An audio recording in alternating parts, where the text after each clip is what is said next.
ഈ വന്നേക്കണ എന്നെ മനസ്സിലായോ എന്ന് ഞാൻ ചോദിച്ചാണ്. ജോത്സ്യനല്ലേ? അയ്യോ അതെങ്ങനെ മനസ്സിലായി? ഫിഗറല്ലേ? അറിയാൻ മേലത്. അയ്യോ ഭയങ്കര സന്തോഷം, എന്നെ സംഭവം മനസ്സിലായല്ലോ. അല്ല ഈ അജീഷ് ആരാണ്? അജീഷ് ഞാനാ. അജീഷ് താനാണ്? തന്റെ ഒരു ഉറ്റ ചങ്ങാതി ഉണ്ടല്ലോ സജീഷ്. ആ പുള്ളി എവിടെ? സജീഷ് ഇപ്പൊ വീട്ടിലേക്ക് പോയി ഇപ്പൊ വരും.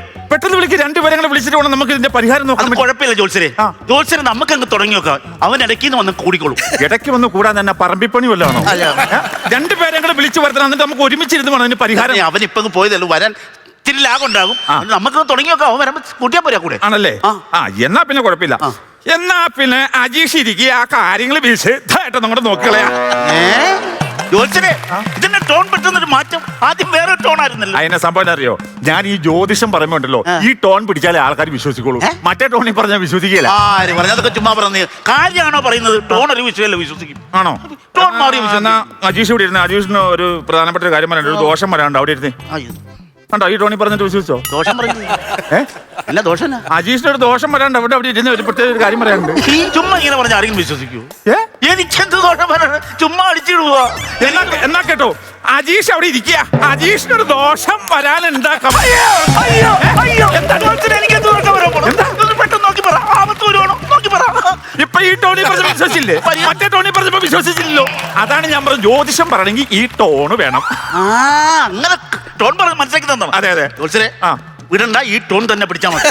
ഈ ടോൺ പിടിച്ച് അവസാനം വരെ കളിക്കാൻ പറ്റും. പോകുന്നിടത്തോളം പോകട്ടെ, ബാക്കി അവിടെ ഇട്ട് പിടിക്കാം. ആയിക്കോട്ടെ, എന്നാ കുഴപ്പമില്ല. ടോൺ വിശ്വസിക്കില്ല, അതാണ്. അതെ അതെ അതെ. ഇപ്പൊ എന്താ പ്രശ്നം? എന്റെ ജോത്സ്യരെ പ്രശ്നം എന്ന് പറഞ്ഞാൽ കല്യാണം നടക്കുന്നില്ല.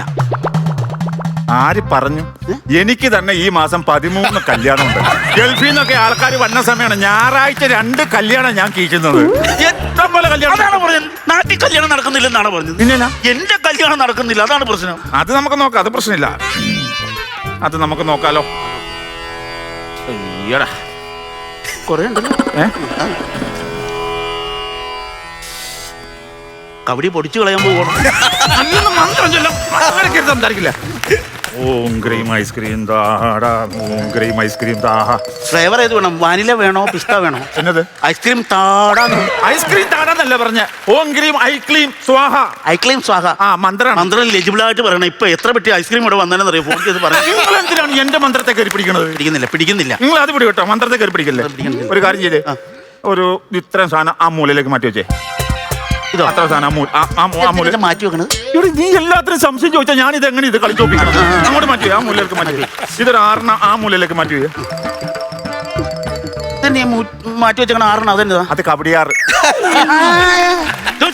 ഈ കവടിയാറിനകത്ത് ആ കവടിയാർ കൊട്ടാരം ഒന്ന് കാണിച്ചു തരാമോ? മാടാ, ഞാൻ കാണിച്ചു തരാം. കബഡിയാർ കൊട്ടാരം രാജാവിനെ എനിക്ക് പേടിയാ. രാജാവിനെ പേടിയാ. ഒരു കാര്യം നോക്കാൻ സമ്മതിക്കില്ല. എല്ലാത്തിനും അവന് സംശയമാണ്. ഞാൻ നോക്കട്ടെ, നിന്റെ കാര്യം പറയണ്ടേ? നിനക്ക് എന്താ പ്രശ്നം? എന്താ നടക്കാത്ത എന്താണെന്ന് പറഞ്ഞാൽ മതി. കല്യാണം നടക്കാത്ത പ്രധാനമായിട്ടുള്ള കാര്യം എന്താ വെച്ച് കഴിഞ്ഞാല് ശുക്രന്റെ വരവ് താമസിച്ചിരിക്കണു. എങ്ങനെ താമസിക്കായിരിക്കും? അതിന് കാരണമുണ്ട്. മമ്മൂട്ടിയുടെ കളങ്കാവിലെ നിവിൻ ബോഡിയിലെ സർവ്വമായും കളിക്കുന്നതുകൊണ്ടാണ് ശുക്രൻ വരാൻ താമസിക്കുന്നത്. ഏത് ശുക്രൻ? ബിപിൻ ജോർജിന്റെ പുതിയ സിനിമ.